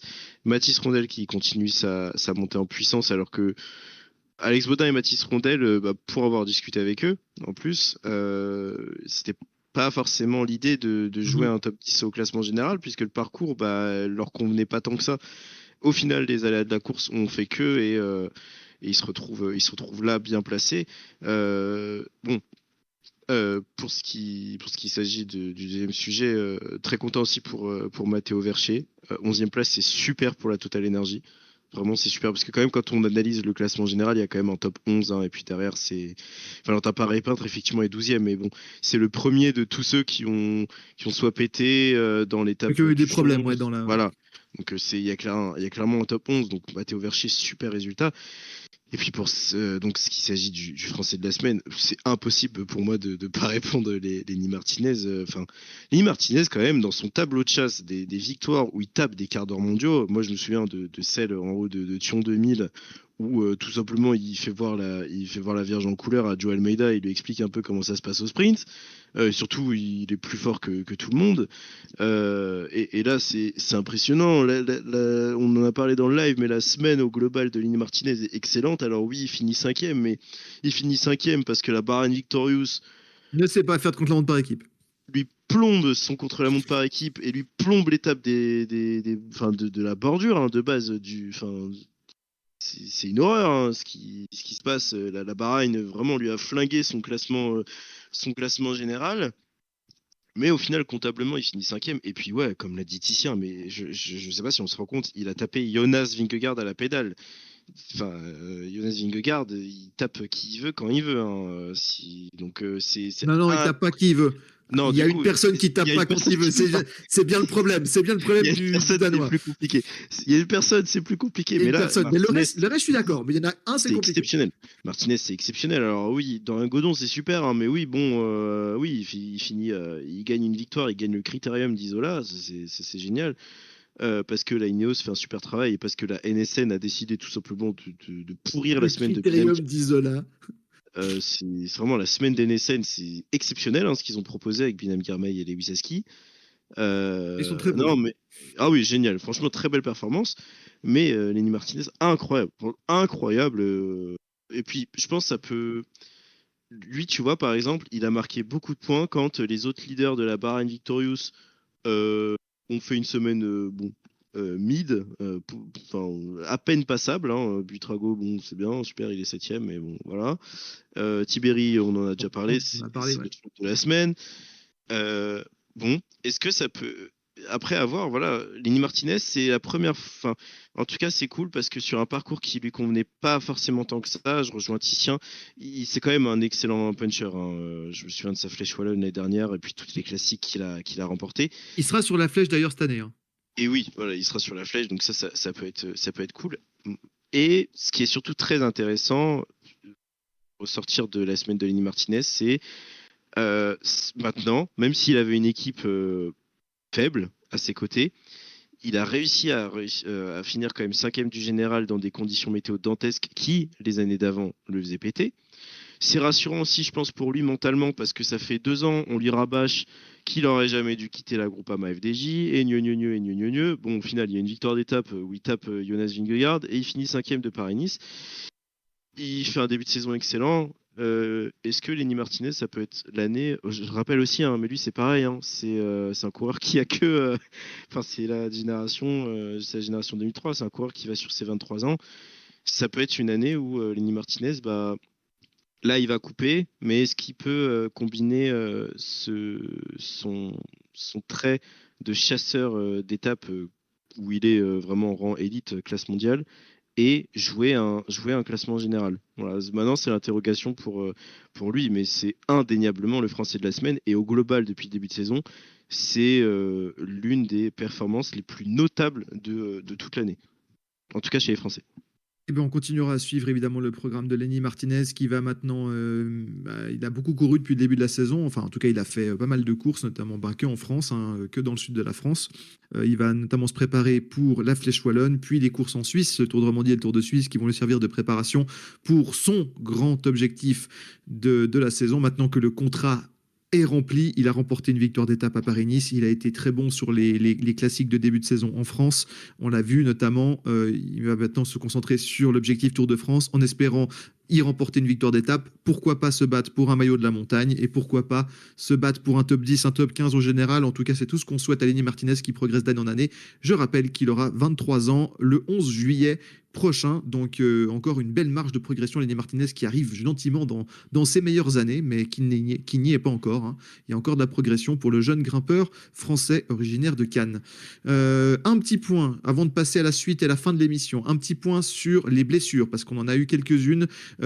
Thibaut Nice s'est notamment fait le genou, il en a en tout cas pour 4 semaines. La Trek, c'est terrible.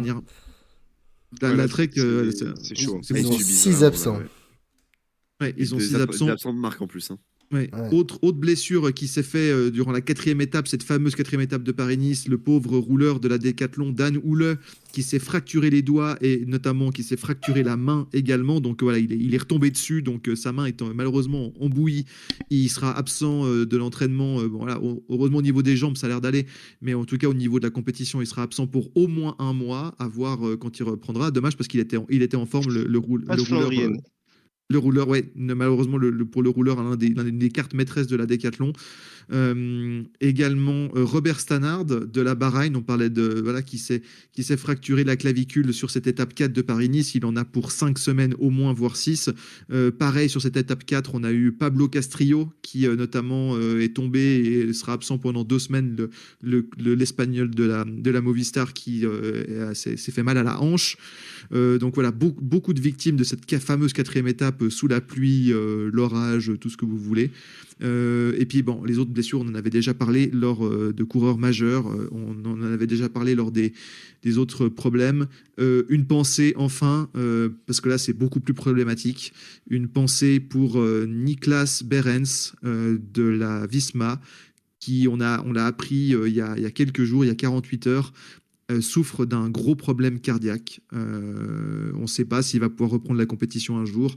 Et le coureur allemand, il est absent en tout cas pour au moins une période de 6 mois avant d'être réévalué, à voir ce que les médecins vont faire. En tout cas, on pense fort à lui parce que un problème cardiaque quand on est cycliste, qu'on doit faire les voyages, les courses, les déplacements, les entraînements et compagnie, évidemment, c'est un problème. Donc, force à Niklas Behrens, Ah, depuis le son coureur titre, allemand depuis son titre de de champion Visma. du monde, c'est quand même la galère pour lui. Hein. Ouais, peut-être que justement, Ça lui a porté la poisse. Hein. mais peut-être que ceci explique cela, que c'est la galère parce qu'il avait des problèmes au cœur, quoi, puis que ça a été Ah détecté oui, que oui. maintenant. Oui. Ouais, puis et en fait, il faut contextualiser aussi. Il a ce problème de cœur alors qu'il est déjà blessé, puisque il y a quelques semaines, il s'était déjà fait une fracture de la Ah clavicule non, c'est terrible. en revenant d'une fracture déjà. Donc Ouais. vraiment, alors là, Mais je pense que c'est ça. Je pense que ce problème cardiaque a été détecté parce qu'ils lui ont fait des examens durant quand il était à l'hôpital. Je pense que quand il était à l'hôpital, je suis pas spécialement médecin, mais quand il était à l'hôpital pour sa clavicule, il a dû passer des tests et c'est peut-être là qu'ils lui ont découvert un problème cardiaque. En tout cas, fortement envisageable. oui, en tout cas, voilà, le pauvre Niklas Behrens. En tout cas, on espère qu'on aura des bonnes nouvelles d'ici la fin de la saison et qu'il aura pu reprendre l'entraînement et la compétition pour le jeune coureur allemand de 22 ans, hein, seulement Niklas Behrens, le rouleur et le rouleur sprinter de la Visma. D'ailleurs, j'y pense parce que on est sur nos petites blessures. Paul Magny, la Jeannette en question, a priori, ça aurait été à moitié lancé par le joli train de la Lidl Trek. Et donc on rappelle Paul Magny qui est tombé dans la dernière étape, pour ceux qui n'ont pas suivi. Paul Magny est tombé dans le sprint de la dernière étape de Tirreno remportée par Jonathan Milan. Et il est tombé, apparemment il a mis un moment à se relever. Et donc Matt, quelles sont les nouvelles? A priori pas de. Enfin, là il est en examen, mais en fait c'est surtout ça aurait été a priori le train de la Lidl Trek qui aurait déboulé un peu au milieu de la boule et qui aurait poussé Paul Magny sur Philipsen, d'où la grosse chute.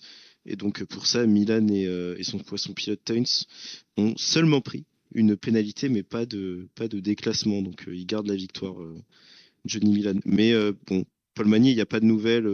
On verra, c'est pas forcément grave. Hein. On sait que Juan Ayuso, on a mis 3 heures à avoir des nouvelles. Finalement, il n'y a pas de fracture, pas de choses graves.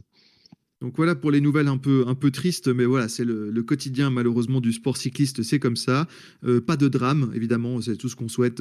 On a suffisamment souffert avec les Gino Mader et compagnie, donc pas de drame cette semaine, ce qui est, on va dire, malgré les conditions, ce qui est voilà, un soulagement de toute façon.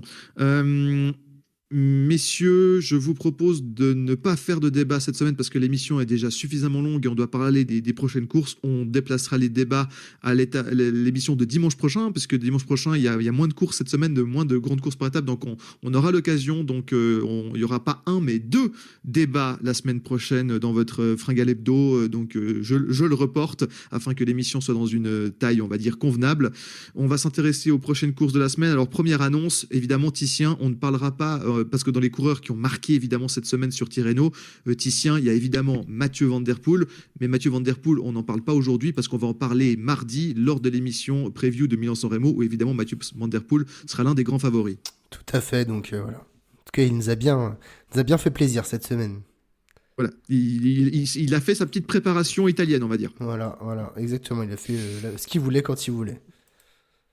Donc Mathieu Van Der Poel, on en reparlera évidemment. Évidemment, je profite, pas de preview de Milan-San Remo aujourd'hui, puisque vous aurez une émission dédiée sur la chaîne avec le parcours, les favoris, le scénario de course, les start list, etc. Enfin voilà, vous allez être gâtés donc mardi en compagnie de Titien et des chroniqueurs Milan-San Remo. Cette semaine, le calendrier, messieurs, on est gâtés au niveau des Pro Series, parce que la course World Tour, on l'a dit, c'est Milan-San Remo ce samedi, commenté en direct, le final, les Capi et le Poggio, la Cipressa, commenté en direct avec Poppy, évidemment, sur Radio Fringale. Poppy, on est d'accord, prise d'antenne avant la Cipressa. Tout à fait, présenter avant la Cipressa pour qu'on puisse savourer au maximum cette belle course et ce moment peut-être décisif de Milan-San Remo et qu'on puisse aussi faire un point sur la course, un petit peu prendre sonder un peu comment ça se passe et puis laisser les gens s'installer dans le chat. Donc voilà, un grand moment de cyclisme qu'on vivra en direct sur Radio Fringale samedi prochain.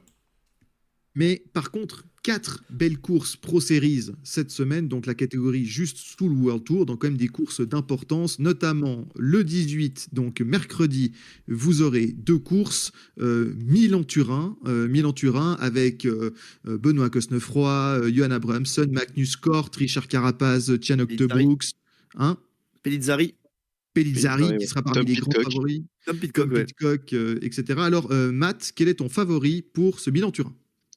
Alors, au vu du profil, je vais dire Tom Pidcock, ouais. Tom Pidcock, Titien, Milan-Turin, un favori.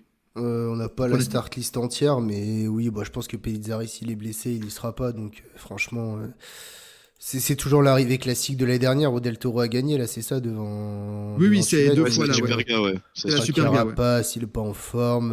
J'attends de voir la compo de l'équipe Astana quand même. Parce qu'il suffit de se sortir un petit Scaroni ou l'ici, voilà, mais c'est vrai que Tom Pidcock... mais Scaroni, il a déjà 50 jours de course. Ce sera le favori, d'ailleurs, j'ai peur qu'on ait une... Je sais pas ce que vient faire Benoît Cosnefroy, mais bon. Il y a encore Yann Christen, alors lui aussi, il est à 50 jours de course, je pense.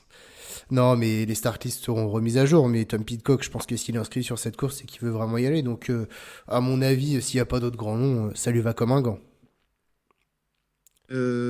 Poppy, pour terminer sur le Milan-Turin, parcours classique avec la Superga. On n'a pas toute la start list, mais un favori pour toi, parmi ceux qui sont annoncés en tout cas?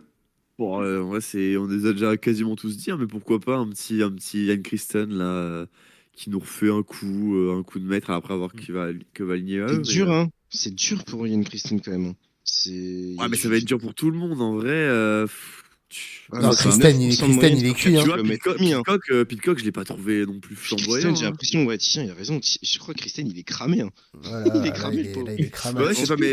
Ouais, mais enfin. On l'a vu sur Tirreno, il était après son coup du kilomètre, là, il n'y a plus rien dans le moteur. Il est à 69 jours de course depuis le début de saison. Après Tirreno, t'as Del Toro qui est là aussi, hein, donc ça permet d'alléger le wagon, mais je sais pas. Après, on verra, comme on dit ici, on verra la start list. Pour l'instant, elle est complète à même pas 10% là. Donc, Par contre, une autre course dont on a la start list, c'est cette belle classique pavée en Belgique, le Neukere Corset, comme on le connaît. Alors là, on a la start list en entier. Je peux vous dire les principaux donc classiques pavés, avec pas des grosses difficultés, mais quand même une course d'usure avec pas mal de passages, pas mal de petits monts en Belgique. Donc également ce mercredi pour les amateurs de Flandrienne, ne manquez pas. Alors du côté de la UAE, on a Morgado qui sera annoncé en tout cas parmi les leaders du UAE, il y aura Morgado. On a du Jacobson. Du côté de la Lidl Trek, bon, ils sont ils sont éclatés par les blessures, mais on a du Söderqvist, on a également du Max Canter qui sera là. C'est la rentrée de Tim Merlier du côté de la Soudal. C'est un des points intéressants de la semaine qu'on suivra. Tim Merlier qui sera là. Gianni Vermeersch du côté de la Red Bull qui sera présent. Une grosse équipe Alpecin Première Tech avec Jasper Philipsen, Jonas Rickard, Florian Sénéchal, Oscar Isbeck, etc. On a également du Hugo Hofstetter, le sprinter français de la NSN qui sera de retour, du Thibaut Gruel et du Pennoet du côté de la Groupama. La Jaiko vient avec Ackermann et Amaury Capio, notamment. Voilà, Luca Mozzato du côté de la Tudor. Pas mal Otruba pour la Cara Rural qui sera là. La Cara Rural qui sera présent. Avec Otruba, attention. Alors, Mathieu, la Cara Rural, quel est le leader de la Cara Rural sur cette course? Otruba Otruba ou Laitao, mais parce que je vois bien Otruba dans l'échappée matinale, tu vois. Ah oui, c'est possible. Alors, messieurs, sur cette belle classique pavée 2.2, un pronostic. Ouais, Jordi Meus, hein. Ça lui correspond bien. Ouais. Ça va arriver au sprint, de toute façon, devant Philipsen, à mon avis.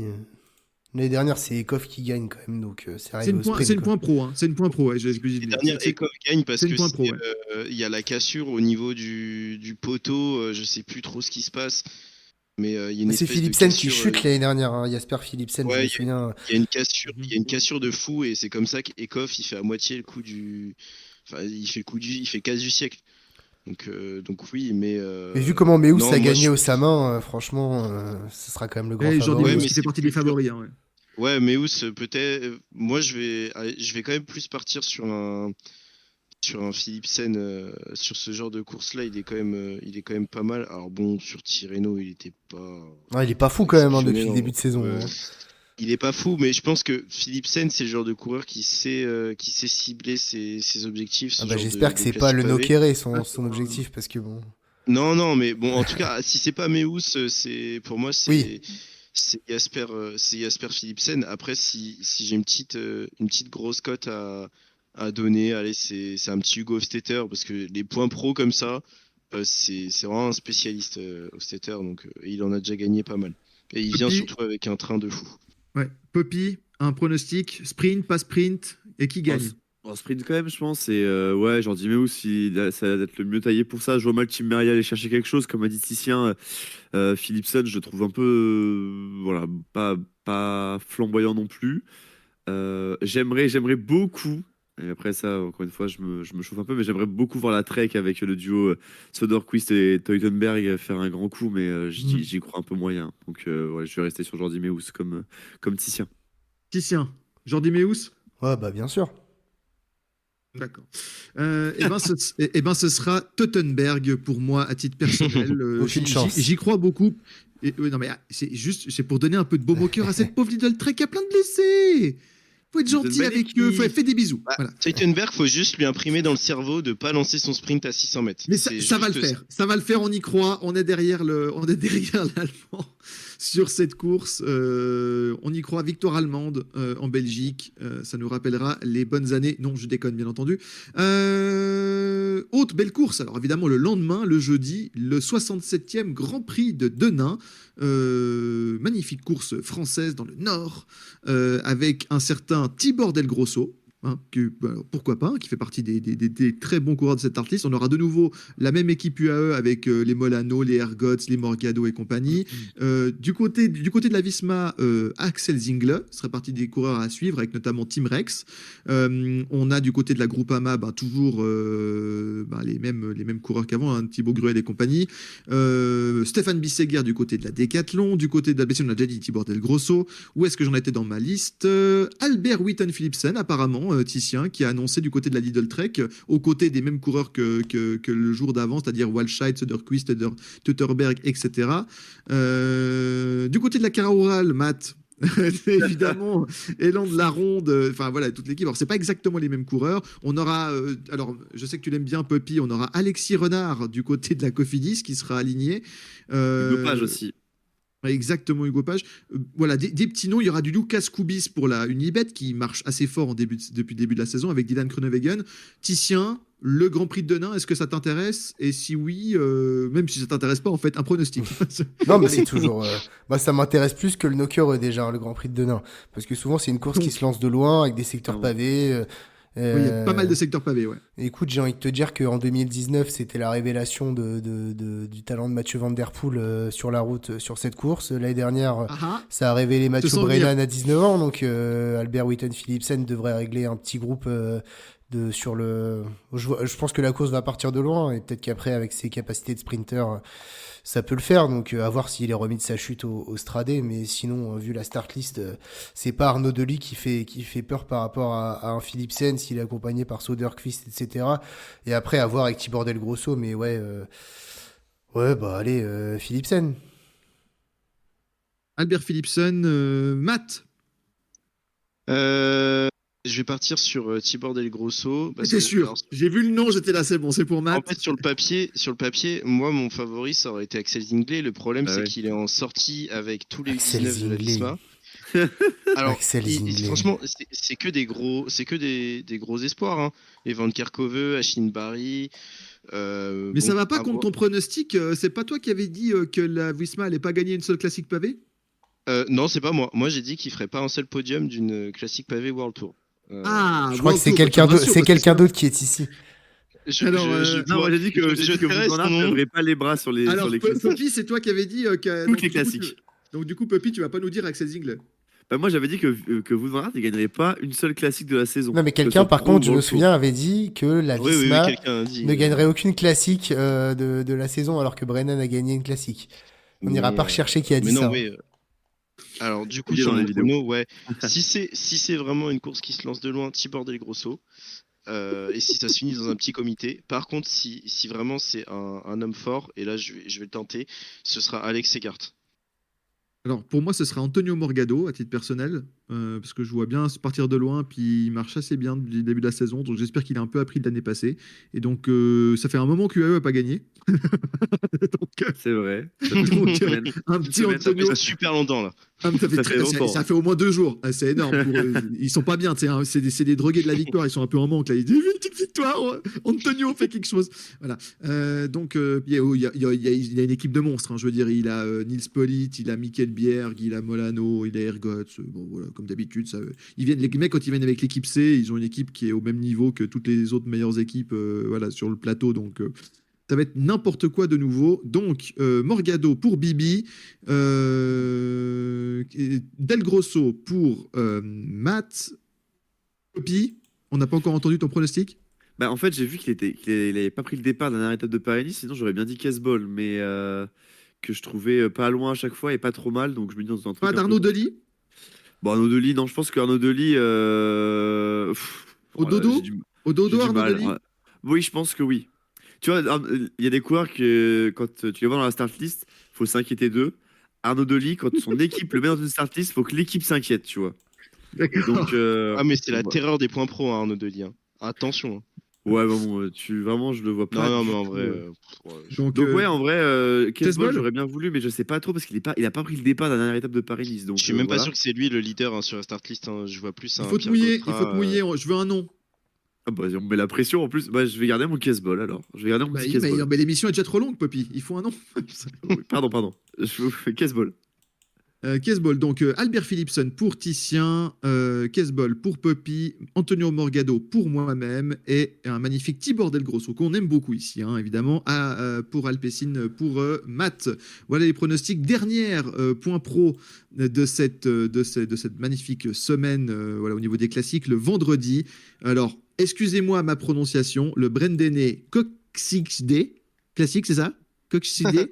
La Coxide. Breden Coxside. Coxside. Ah, Coxside, d'accord, direct. Moi, j'essaie de le prononcer. Coxide, voilà, bon, vous faites comme vous voulez. Et là aussi, une magnifique start list. On aura Albert Philipsen, Teutenberg, Walscheid, Edward Teuns et Simone Consoni pour la Lidl Trek, qui n'est qu'une grosse équipe. Ce sera la deuxième course de reprise pour Tim Merlier, à voir comment il se sera débrouillé sur sa Ah, mais il première. sera pas là. Hein. Hein Ici, est start Il list a annoncé. provisoire, mais Merlier, il a annoncé qu'il reprendrait pas la compétition avant mois de mai, donc normalement, il sera pas là. Ah bah, il était annoncé, mais alors finalement, il faudra Ah, il peut-être sera mettre pas. la start list à jour. Donc malheureusement, pas d'autres Tim Merlier. C'est dommage parce qu'on aime bien le voir, mais ouais, un peu compliqué pour lui. Fabio Jakobsen pour la Pixnic Postenel. On a du Max Canter, on a du Milan Fretin, on a du Hugo Page, Aimé de Rent, Matteo Moschetti, Brand Vermour, Luca Mozzato, Dylan Groenewegen. Décidément, la carrière orale est invitée partout. Matt, qu'est-ce qui se passe? Alors que c'est des Quelle grands chance. spécialistes des classiques pavés Le en plus. retour d'Otrouba en plus. Bah, c'est de la point pro, c'est de la point pro, ils sont obligés d'être là. Tom Crabbe pour la team Flanders. Voilà, pour cette dernière point pro, un pronostic, ben tiens, Matt, Milan Fretin. Milan Milan Fretin. Fretin. Milan Fretin pour Voilà, Matt. course longue, c'est un coureur qui est endurant, c'est le plus rapide sur la start list, c'est le seul qui a un vrai train quasiment, donc on y va. Titien, 2 sur 2 pour Philipsen. Non, non, là, ça, par contre, c'est une course de sprinter. Ce sera. Bah, On est d'accord. Vu le lead-out qu'il a fait aujourd'hui, je me dis bien qu'Edward Tuns, qui a gagné la course l'année dernière, il pourrait bien faire bis repetita cette année. Et sinon, ce sera Tom Crabbe parce que c'est en léger faux plat montant.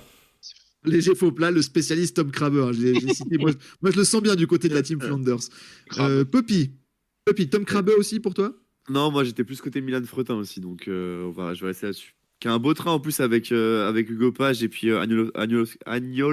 Aniolkowski. Donc voilà, ça peut être pas mal. Eh ben, grosse cote pour moi, puisque je vais mettre Luca Mozzato, l'italien de la Tudor, parce que voilà, il faut tenter Il des a gagné choses. il y a 2 ans. La vie est une fête. La vie est Ouais, une puis fête. il a un train de fou. Hein. Là, il a un train de fou. Hein, lancé. Enfin, il y a Que des mecs Zylar, que je connais pas. Baker, C'est super. Kolze, Mikotis. C'en Donc, est. Donc voilà pour votre magnifique programme de la semaine. Je rappelle, pour terminer cette émission, le programme Radio Fringale. Mardi, la preview de Milan-San Remo, la petite reine, le retour de la petite reine avec les previews des épreuves, les équipes, les premières courses de la saison, voilà, qui va arriver avec notre ami Loïc. Jeudi, Titien, un écrase les pédales sur les monuments parce que la saison des monuments commence. D'anthologie, puisque la saison des monuments commence, puisque samedi, Milan-San Remo, donc la preview mardi, le commentaire avec Poppy et avec Adrien, ça ne se manque pas. Hein. Milan-San Remo commenté par Adrien, ça ne se manque pas. Poppy, donc on rappelle, prise d'antenne devant, juste avant, dans les 30-35 derniers kilomètres, avec Adrien, ça va être génial. Ne manquez pas ce rendez-vous du Milan-San Remo, Poppy. Non, faut pas louper ça parce que vu que Pogacar va s'imposer en mettant une pilule à Van Der Poel. Voilà, est-ce que vous avez déjà vu Van Der Poel prendre 1 minute 30 sur un monument? Bah, vous allez le voir. Ça va être sur Milan-San Remo. Ça va être très sympa. Préparez-vous. Et puis, il y a un troisième en plus.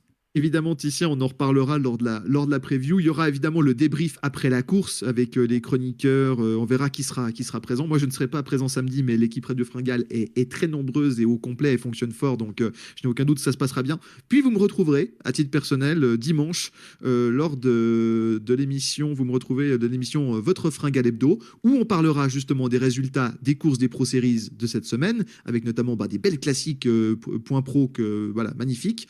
Et puis, évidemment, on reviendra sur Milan-San Remo. Et surtout, Titien, dimanche prochain, dans le Fringale Hebdo, la preview du Tour de Catalogne qui commence lundi prochain. Donc, ça serait une émission en 2 temps. Il y aura les résultats et puis évidemment la preview du Tour de Catalogne qui commence la semaine prochaine. Tout à fait.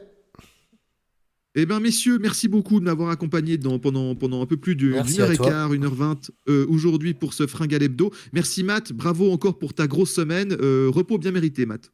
Repos bien mérité. Puis merci à vous, l'équipe Radio Fringale. Hein. C'est tous ensemble qu'on a réussi à aller sur Paris-Nice. C'était une super expérience. Et puis je crois que c'est pas la dernière.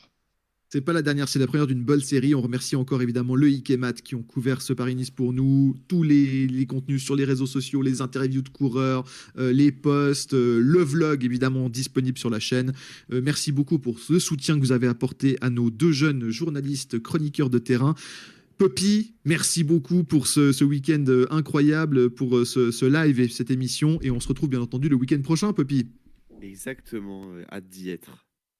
Et puis, Titien, ben, nous, on va se croiser toute la semaine parce que on a une preview de Milan-San Remo à faire.